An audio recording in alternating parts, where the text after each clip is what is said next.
제가 오늘 이제 발표하려고 하는 주제는 네이티브 AOT와 치즐드 우분투로 쉽고 빠르고 간편하게 배포하자라고 좀 거창하게 만들어봤습니다. 근데 이제 데모 모신이 나타나는 걸 방지하기 위해서 모든 데모는 다 제가 캡처를 떠서 장표를 보여드리면서 설명을 좀 하려고 생각하고 있고요. 그래서 한번 시작해 보겠습니다. 저에 대해서 간단히 소개를 드리겠습니다. 현재 클라우드메이트 서비스 개발팀 리드로 일을 하고 있고요. 보시다시피 나이가 좀 있습니다. 근데 지금 여기 계신 분들은 다 나이가 젊으신 것 같아요. 그래서 단넷의 미래는 매우 밝은 것 같고, 미래는 아직 오지 않았죠. 미래가 언제 오는지 모르겠습니다. 그런 것들 다양하게 B2B 사스라든가 이런 것들 개발하면서 일을 하고 있습니다.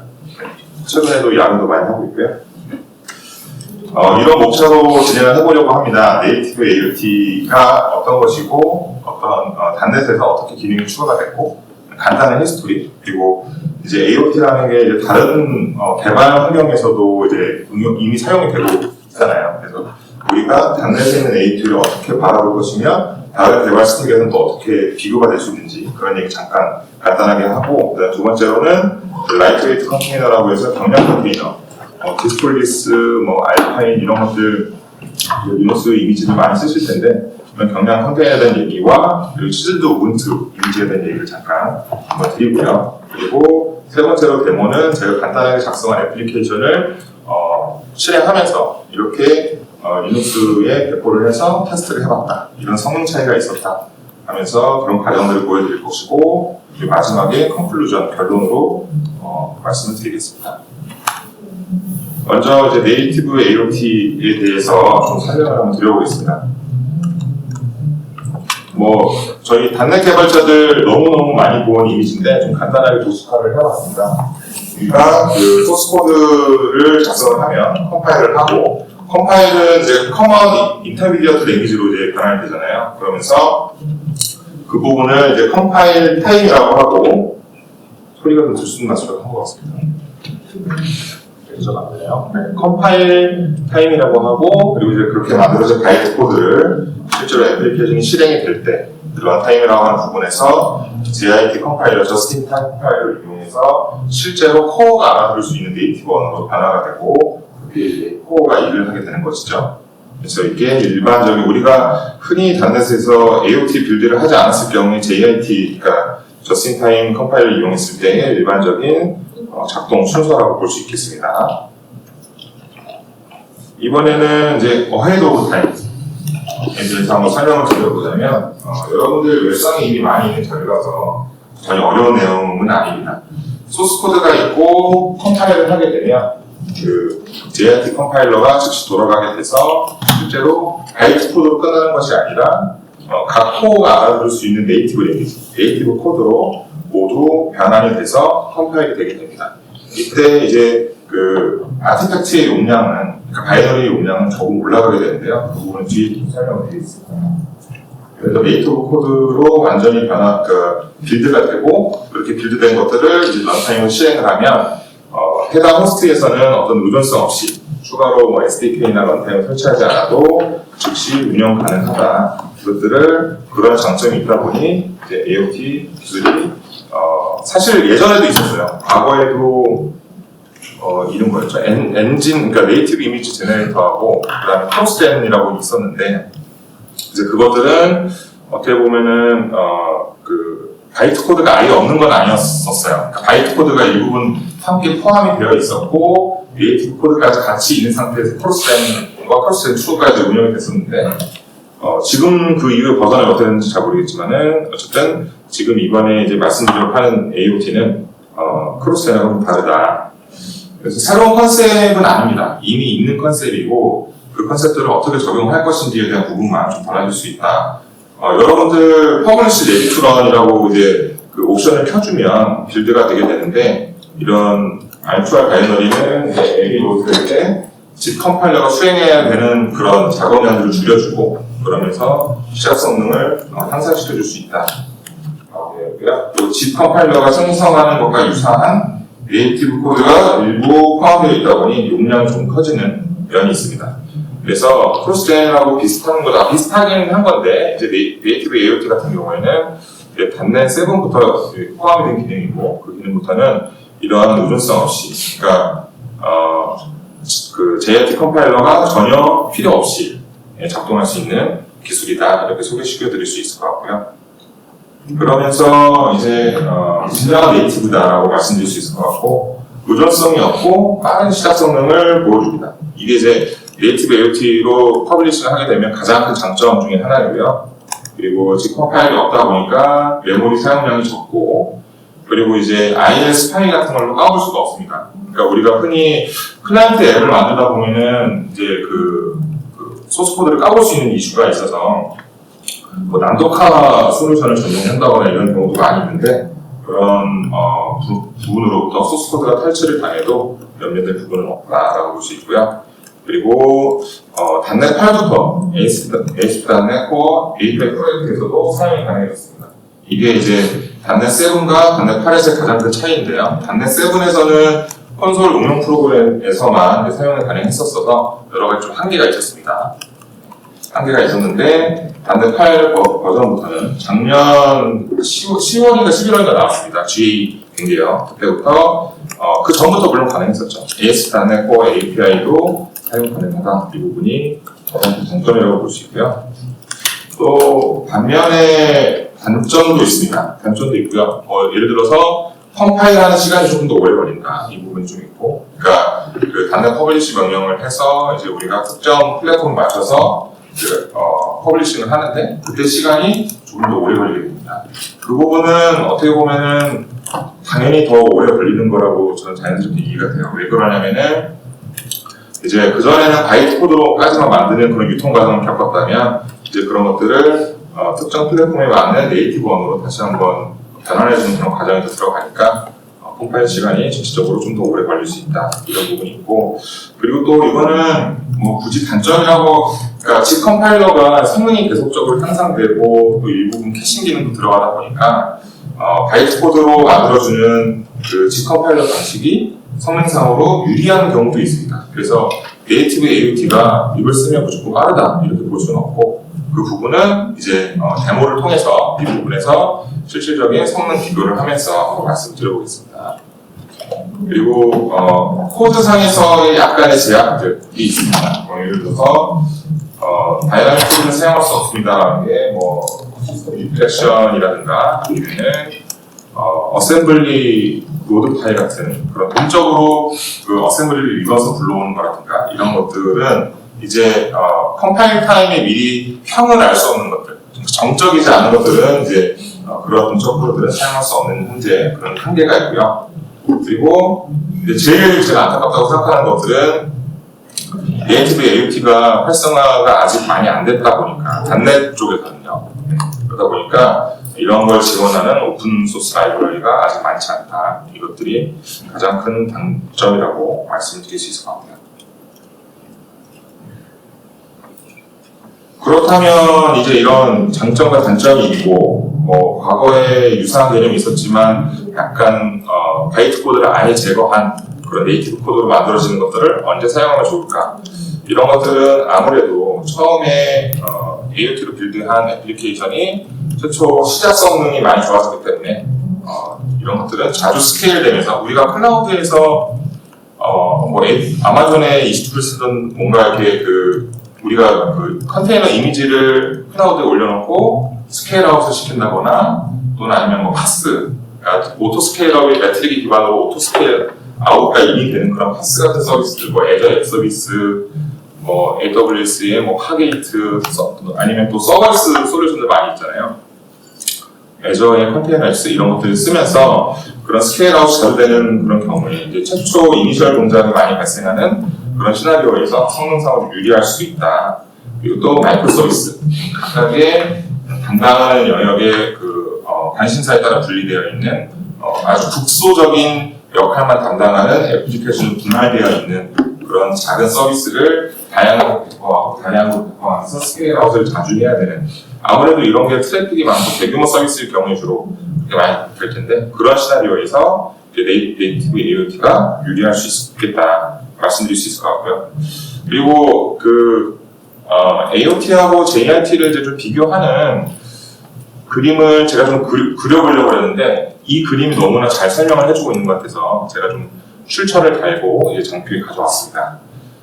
AOT가 이제 좌측의 초록색 영역이고 이제 JRT가 우측의 주황색 영역인데 스타터 스피드 AOT가 배우 월등히 더 뛰어난 것으로 이제 나와 있고요. 그리고 이제 로우 메모리 풋프린트, 적은 메모리 공간을 사용한다는 부분들이 있습니다. 그리고 스몰 패키징 이 부분도 이제 AOT가 장점을 갖고 있고요. 그리고 반면에 또 그렇다고 JRT가 성능상에 또 떨어지는 것은 아닙니다. 그래서 최대 처리량, 피크 스루풋이라든가 그다음에 최대 지연을 줄여주는 효과 이런 부분들에 대해서는 역시 여전히 JRT, 그러니까 바이오틱 같은 장점이 여전히 있다 이렇게 비교를 해볼 수 있을 것 같습니다. 단넷에서 말하는 네이티브 AOT에 대한 부분들을 넘어가고 두 번째 파트로 그 경량 컨테이너에 대한 부분들을 설명을 드려보겠습니다. 여러분들 이미 컨테이너라이즈 이제는 도커가 선택이 아니고 거의 다 필수가 되고 누구나 도커 명령 몇 개만 알아도 얼마든지 이미지를 만들 수 있고 실행시킬 수 있고 또 실행시키면 그 컨테이너 안에 들어가서 어떻게 동작하는지도 알 수 있잖아요. 그러면서 도커는 컴포즈, 도커성, 페이팔에서 등등들 많이 쓰실 텐데 그러면서 컨테이너 크기 공량에 발생할 수 있는 여러 가지 장점들이 있겠죠. 장점이 굉장히 많을 거예요. 굉장히 많은데 아무래도 이제 여러 가지 장점 중에서 슬라이스가 빨라진다. 이건 너무나 상식적으로 당연한 얘기일 것 같습니다.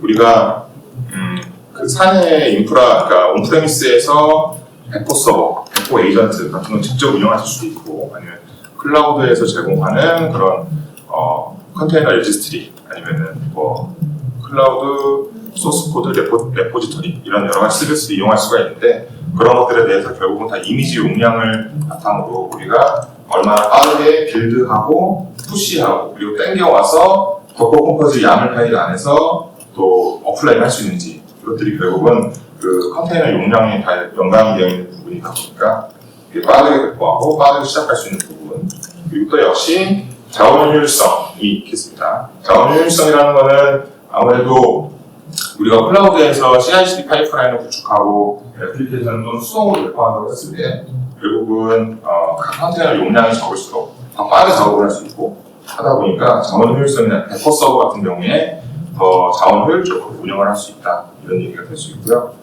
또 클라우드 사용하다 보면은 자동화된 도구들을 많이 쓰는데 이런 것들이 결국은 다 비용이죠. 뭔가 잘 되면 다 비용이에요. 그래서 그런 클라우드 비용도 컨테이너 용량이 적으면 절감할 수 있다. 그리고 제일 중요한 건 보안이라고 생각합니다. 이게 이제 뒷부분에서 나오겠지만은 공격 포인트를 줄일 수 있다. 이건 이제 무슨 얘기냐면 쉘도 안 되는 거예요. 예를 들면 그 다음에 패키지 관리자가 없어요. 그러면은 그걸로 인해 공격자도 똑같은 동작을 이제 못하게 되는 거거든요.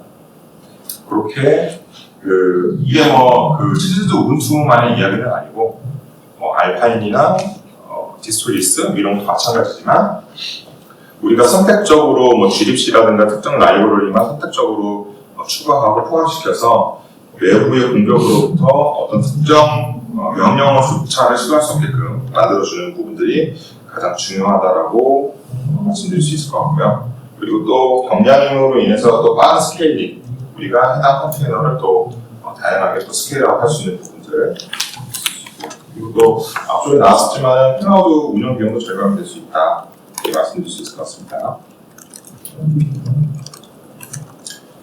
네, 이거는 이제 제가 좀 자주 들어가는 사이트인데요. 실드 우분투 이미지가 이제 출시됐을 때 캐노니컬에서 블로그에다 쓴 내용입니다. 이제 2020년 12월 달에 크리스마스 선물인 것처럼 이렇게 블로그 글이 올라왔었어요. 근데 이제 굉장한 아주 완벽한 크리스마스 선물이다 하면서 실드 우분투를 2년 전이었죠. 2년 전 겨울에 소개를 해줬었고요. 그러면 이 실드 우분투라는 게 개념적으로 새로운 건 아닙니다. 새로운 건 아니고 기본적으로 대비안에서 파생됐다고 보면 되고, 대비안에는 여러 가지 패키지들. 지금 이 이미지는 그 체질도 공식 그 GitHub 레포에서 가져온 이미지고요. 그래서 여기서 우리가 필요한 패키지들 선택적으로 투입을 해서 이제 오른쪽으로 가져가서 우리가 딱 원하는 만큼 우리에게 필요한 것들은 사용을 안 하면 되는 거겠죠. 그런 것들을 필요한 패키지만 넣어서 컨테이너라이즈 할 수 있다. 이 부분들이 가장 큰 장점이고, 또 그것들을 이제 슬라이스라고 흔히 표현을 하더라고요. 그리고 치즐이라는 단어 자체가 뭔가 뭐 이렇게 예리하게 조각난 어떤 그런 편모 그런 의미를 갖고 있더라고요. 그래서 그렇게 말씀드릴 수 있을 것 같고, 또 굉장히 파퓰러한 네이티브 이미지가 클라우드 이미지 중에서 보면은 이제 뭐 비즈박스 기반이 대부분 많고, 알파인이나 치즐드, 그리고 구글에서 이제 관리하고 있는 디스톨리스, 우분투 이런 것들에 대한 크기 비교를 한번 가져와 봤습니다. 이게 이제 시각적으로 보니까 조금 더 이해가 좀 잘 되어서 이 부분들 또 참고하시면 좋을 것 같습니다. 여러분들 많이 사용하시는 도커 파일 이미지 잠깐 가져와 봤는데요. 저희가 그 아까 잠깐 말씀드렸지만 대부분 다 캡처로 했기 때문에 뭐 동영상을 재생한다거나 여기서 라이브 코딩을 한다거나 그렇게 되지는 않고 캡처한 것들을 순차적으로 좀 보여드리려고 하는데요. 결국은 가장 핵심은 아래쪽인 것 같아요. 그 글자가 조금 작을 수는 있으나 이제 치질 컷이라는 명령어를 통해서 우리가 거기에 필요한 뭐 LIB SSL3라든가 LIB C6, glibc, 단일 런타임 6 이런 여러 가지 라이브러리들을 우리가 필요한 만큼 우리가 애플리케이션에서 사용하지 않는 것들은 굳이 슬라이싱을 추가할 필요 없이 해서 공격점을 최소화할 수 있다. 이 부분들이 가장 큰 장점이라고 말씀드릴 수 있을 것 같아요. 네. 그리고 이제 세 번째로는 그 데모를 말씀드려보려고 하는데요.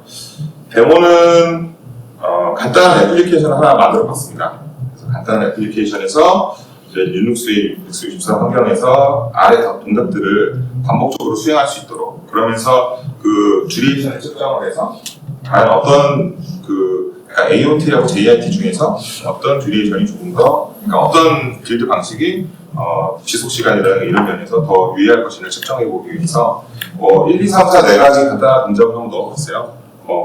우리가 흔히 애플리케이션 개발하다 보면은 HTTP API 요청해가지고 외부 데이터 땡겨오고 또 어디로 저장하고 DB도 읽고 DB 저장하고 어디 로그 남기고 다양한 동작들을 하잖아요. 그래서 뭐 지금 이 1, 2, 3, 4가 의미 있다는 게 아니고 다양한 행위들을 한번 일부러 짬뽕해서 한번 넣어봤고, 데이터에 뭐 쿼리를 하기도 하고, 또 4번에서는 작업 소요 시간을 데이터베이스에 기록하기도 하고, 이게 2번, 4번은 또 HTTP 요청을 보내고 받는 이제 이런 식으로 한번 간단하게 만들어 봤습니다. 그래서 현재 만들어져 있는 소스 코드는 간단하게 말씀을 드려보면 지금 이 부분, 그러니까 Publish AOT라는 부분만 주면 크게 문제가 없고요. 그렇게 되면 이제 AOT 빌드를 쓸 수 있게 되는 겁니다. 물론 이제 빌드 할 때 에러가 나는 동적 코드는 작동을 안 하겠죠. 그리고 지금 이 애플리케이션 같은 경우에는 제가 이 데모용으로 간단하게 만든 것인데,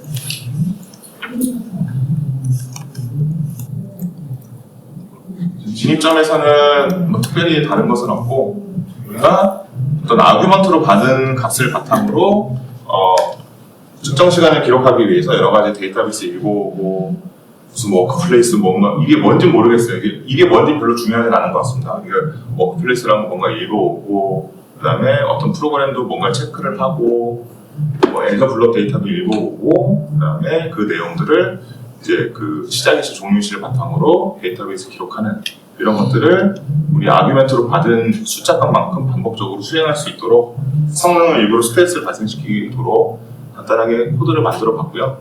이런 것들은 지금 보시면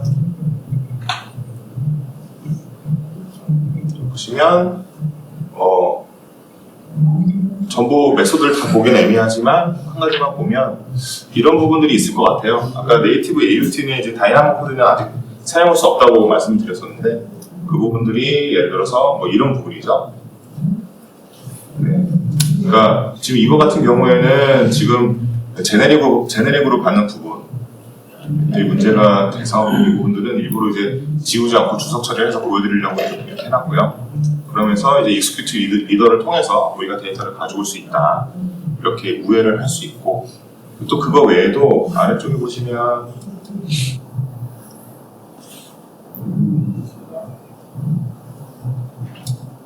네, 이것도 마찬가지고요.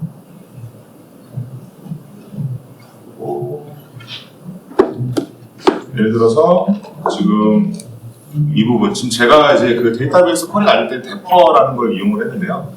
데퍼에서도 이제 익스큐트는 사용할 수 없는, 그래서 익스큐트 스칼라를 사용을 했고, 이런 식으로.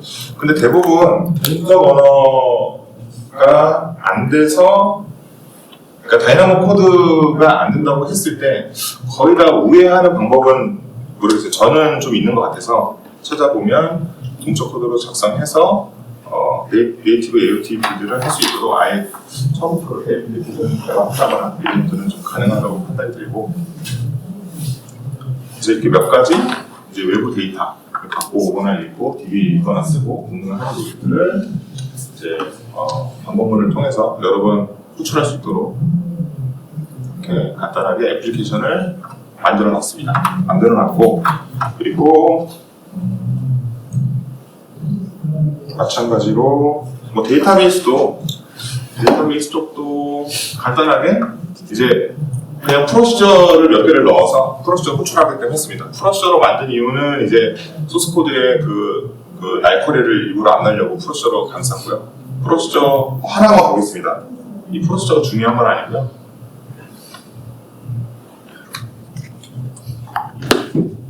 뭔가 이 프로시저가 뭔지는 모르겠지만 데이터를 까보면 뭔가 이런저런한 몇 가지 값을 갖고 와서 합쳐서 어떤 데이터의 로그, 그러니까 이게 이제 어떤 거냐면, 이게 제가 이제 실제로 내부적으로 서비스를 관제하거나 뭔가 운영을 하다 보면 로깅이 잘 기록되고 있는지도 로깅하고 싶을 때가 있어요.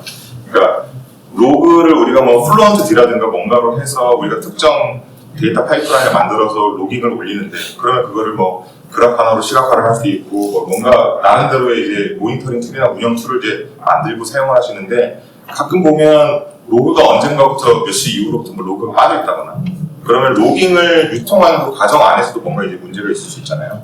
그러다 보니까 이제 로깅이 잘 되고 있는지 좀더 한번 알아보려고 간단하게 로직을 만들어서 했다라고 봐주시면 좋을 것 같고요. 그래서 이런 몇 가지 쿼리를 실행을 해서 작동하는 애플리케이션입니다. 그래서 이런 이제 애플리케이션을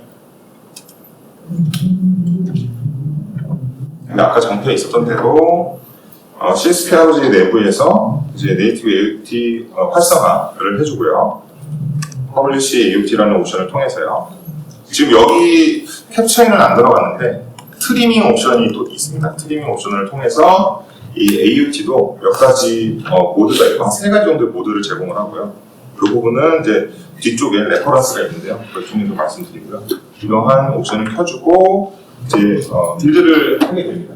이게 크로스OS 컴파일레이션이 안 돼서 이제 로컬 WSL에 붙어서 제 로컬 경로에 있는 지금 여기 보면 글자가 좀 적겠지만 MMTC 드라이브로 되어 있잖아요. 그래서 로컬에 붙어서 로컬 WSL에서 이제 닫는 퍼블리시를 통해서 퍼블리시를 하는 과정입니다. 이 부분이 이제 시간이 조금 걸리고요. 실질적으로 이제 실행이 잘 되면 이렇게 확장자가 없는 파일이 생깁니다. 확장자가 없는 파일이 생기고 뭐 디버그 파일도 생기는데, 이 파일은 뭐 그렇게 중요한 건 아니고요. 그래서 이런 파일 하나 생길 때까지 대략 한 1분 정도가 소요되고요. 그러면 이제 이렇게 확장자가 없는 하나의 파일이 나왔으면 이제 이거는 리눅스 X64에서 아무것도 설치 안 하고 그냥 기본 이미지에서, 또는 아니면 우리가 클라우드에서 우분투 22.04 아니면 20.04 같은 간단한 우분투 VM을 하나 만들어서 파일을 복사하고 실행하면 실행이 잘 됩니다. 이렇게 파일을 이제 제가 테스트하고 나는 서버로 복사를 하고요. 그러면 지금 이제 캡처에도 나와 있지만 그 AOT 빌드된 파일 하나만 복사가 된 거예요. 뭐 디버그 파일도 있지만 복사를 했고, 그리고 이것들을 네이티브 코드로 빌드된 이 애플리케이션을 실행하면 정상적으로 동작하는 것을 확인할 수 있습니다. 그래서 그 애플리케이션 이름 뒤에 이제 한 칸 띄고 1이 있는 거는 제가 아규멘트로 줘서 반복 횟수를 주기 위해서 일부러 여러 번 작업을 반복시키기 위해서 넣은 거고요. 그래서 현재 이 화면에 나와 있는 뭐 SD 얼럿이 뭔지는 별로 중요한 것 같지는 않고, 뭔가 스타트했고 무슨 뭐 엘럿 어쩌고저쩌고 뭐가 종료됐고, 이것도 제가 일부러 로그로 출력을 한 거거든요. 그래서 그런 출력을 해서 이제 제일 마지막에 SD 얼럿 컴플릿이 됐다, 이 부분들이 이제 정상 작동이 되었다, 이렇게 봐주시면 될 것 같습니다. 이렇게 뭐 간단하게 네이티브 코드로 빌드된 애플리케이션을 작동하는 걸 한번 해봤고요. 그리고 또 이제 여기가 센터 필드잖아요. 그래서 일부러 EC2를 급하게 넣었습니다. 동일한 작업을 AWS EC2에서도 간단하게 우분투 22.04를 하나 생성을 해서 하고 쉘에 접속해서 이제 역시 EC2로 복사를 한 다음에 똑같이 EC2에도 실행을 해보면 역시 아까보다는 좀 출력물이 긴데, 이건 제가 이제 아규멘트에 숫자 2를 줘서 2번 돌아가서 이렇게 출력물이 조금 길게 나온 거고요. 이렇게 잘 작동을 하더라. 당연한 얘기지만 한번 보여드렸고요.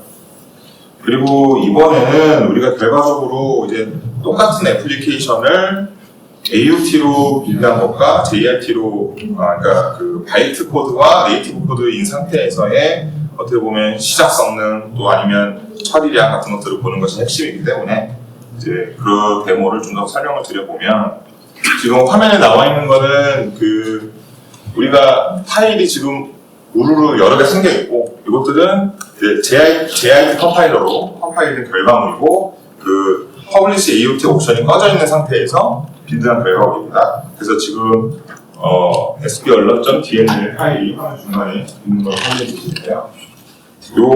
그 바이트 코드를 바탕으로 앱을 실행합니다. 그래서 지금 이 화면에 잘 안 보이겠지만 이 경로에 그 애플리케이션 이 폴더를 하나 만들고, 이 경로 안에 JRT라는 폴더를 일부러 만들었거든요.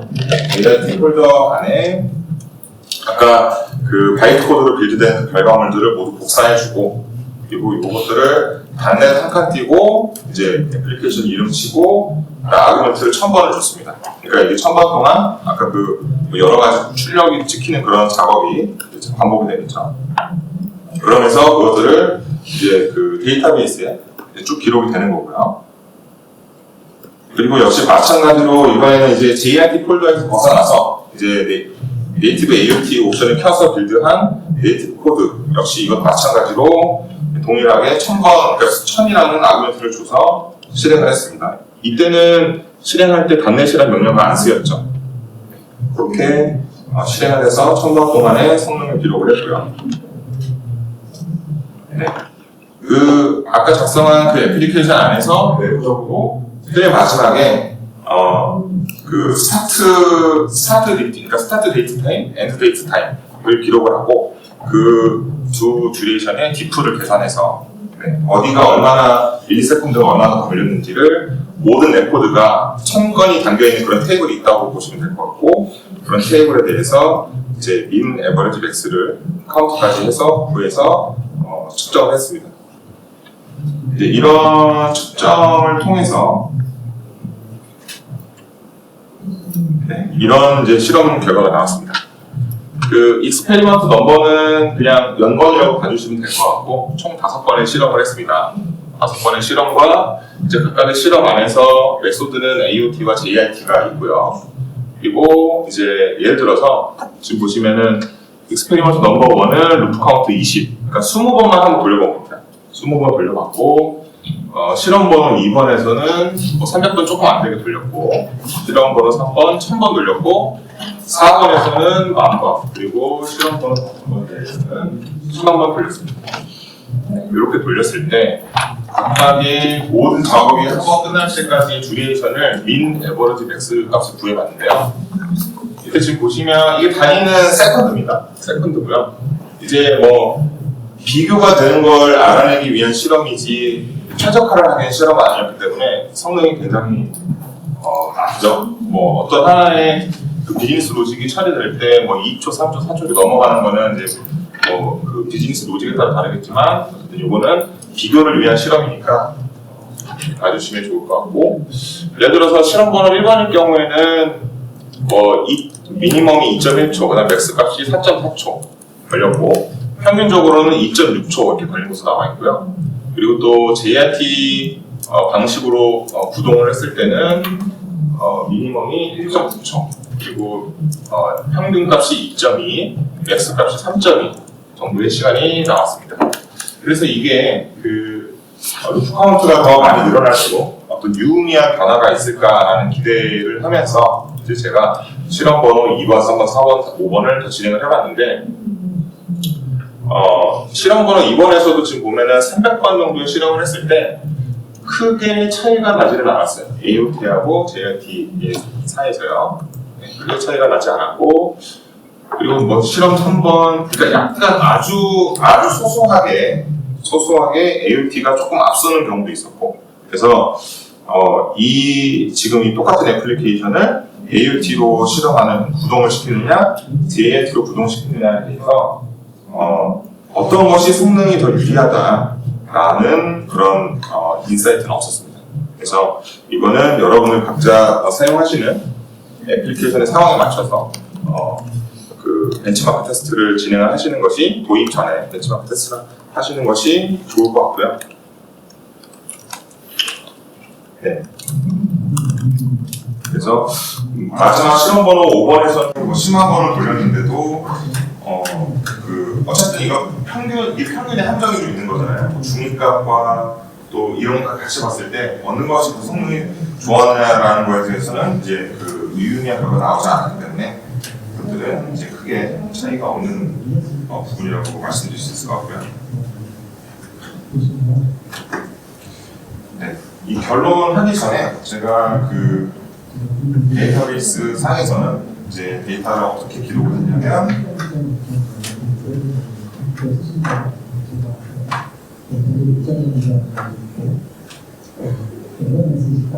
그래서 이 테이블은 뭐 간단한 구조를 갖고 있는 성능 측정용으로 제가 만든 테이블입니다. 호스트 이름과 스타트 데이트 타임, 엔드 데이트 타임을 기록을 하고, 그리고 이제 그 소요된 듀레이션 세컨드를 이제 계산된 열로 만들어서 지금 이런 테이블 구조로 넣었었습니다. 그래서 듀레이션 세컨드는 이제 계산식을 넣어서 자동으로 만들어지게끔 계산을 했고요. 호스트 네임별로 데이터가 취합될 수 있도록 그냥 뭐 자연 그 이력 번호 아이덴티티가 들어가는 하나의 테이블이고, 여기에 뭐 10,000번 실행하고 각각 하면서 데이터를 취합을 해봤을 때 이러한 결과가 나오는 것들을 아까 그 파워포인트 표에다가 기록을 해서 설명을 드렸었습니다.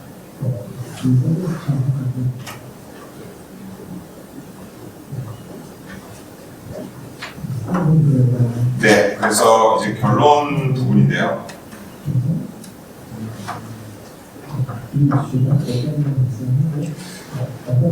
네, 네이티브 AOT 게시 자체가 그 대규모 서비스에서 배포되는 이제 인스턴스 수가 아주 많은 워크로드에서 유의할 수 있다. 왜냐면 이제 AOT로 빌드된 애플리케이션이 애플리케이션의 내부 동작이나 이런 거에 따라 좀 다르겠지만 어쨌든 최초 이니셜 로딩되는 부분들에 대해서 성능상의 무리가 있기 때문에 그런 부분들이 많이 발생하는 스케일 아웃과 스케일 인이 많이 발생을 하고, 그리고 또 뭐 마이크로 서비스이냐 모노리식이냐에 대한 얘기는 아닌 것 같고요. 네. 어쨌든 그러한 이니셜 로딩이 많이 발생되는 시나리오에서 그런 워크로드에서 특히 또 대규모 서비스일 수 있도록 그 인스턴스가 새롭게 가동되는 경우의 수가 더 많아지기 때문에 그러한 워크로드에서 유리할 수 있다 이렇게 말씀드릴 수 있을 것 같고, 그리고 또 한 가지 또 중요한 건 이제 칠드 우분투를 이용을 해서 우리 개발되어 있는 또는 참조했고 반드시 필요한 패키지들만 선택적으로 슬라이스를 받아서 우리 회사에서 무슨 A 제품의 백엔드, B 제품의 무슨 백엔드 이런 식으로 버저닝을 하고 컨테이너 리스트를 관리를 하면서 우리의 최적하고 보안적으로도 공격 표면적으로 최소한으로 줄인 그러한 컨테이너를 만들 수 있다. 그래서 그것들로 결론을 말씀드릴 수 있을 것 같고요. 이게 지금 요거 하나 제가 웹에서 링크 하나 보여드리고 말씀을 좀 해볼까 합니다. 지금 벌써 이제 단넷 구호에 대한 이야기가 벌써 나오고 있는데요.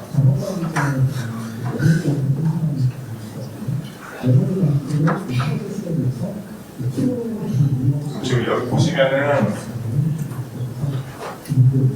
이 부분이 있습니다. 그래서 그 단넷 9 버전에서도 어쨌든 네이티브 AOT 기능과 그것들에 대한 AOT, 그러니까 네이티브 코드를 만들어내는 여러 가지 트리밍 기법과 그리고 또 새로운 템플릿, 그리고 또 웹 API 애플리케이션의 네이티브 AOT에 대한 최적화 이런 것들을 지속적으로 버전업을 해 나갈 거라고 되어 있고 이미 노력하고 있다고 하니까 우리가 앞으로 컨테이너 상에서 다양한 애플리케이션을 빌드하고 배포하고 운영할 때 결국은 언젠가는 우리가 선택하게 되는 옵션이 되지 않을까 이렇게 말씀드릴 수 있을 것 같고요. 네, 그러면서 이제 오늘 세션을 마무리하도록 하겠습니다. 네, 요거는 이제 제가 준비하면서 참고했던 자료들이고요. 네, 이렇게 마무리하도록 하겠습니다. 들어주셔서 감사합니다.